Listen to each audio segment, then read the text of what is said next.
Maintenant, si demain toutes ces terres appartiennent par exemple à des entreprises qui auraient décidé d'investir, où finalement les cultures seront compartimentées en lots, elles seront régentées à distance en fonction des cours de la bourse, qu'est-ce qui va rester de toute cette histoire rurale, de toute cette capacité à se raconter l'histoire de son propre pays?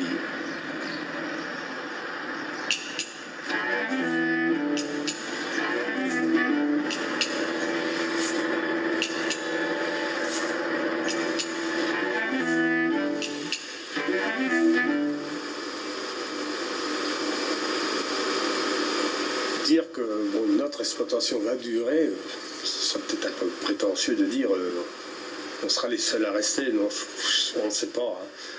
On pense quand même qu'on a encore une certaine pérennité. Mais qu'est-ce qui va se passer, ça, on ne sait pas. De toute façon, on produit trop, il y a trop, bon, ça faut... Avant, on n'arrivait plus à se dire, bon, bah, d'ici 2-3 ans, il va se passer ceci, cela, bon, les fermes s'agrandissent, lui va être à la retraite, bon, c'est les voisins qui vont reprendre, tout ça. Il y avait des raisonnements qui suivaient un peu. Maintenant, non, ça, on ne peut plus vraiment dire ça. On est beaucoup plus dans l'incertitude, je crois.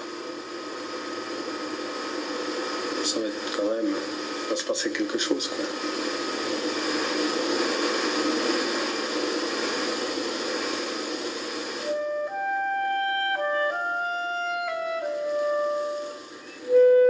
Je ne peux pas dire que c'était mieux avant, je ne peux pas dire que c'est mieux maintenant.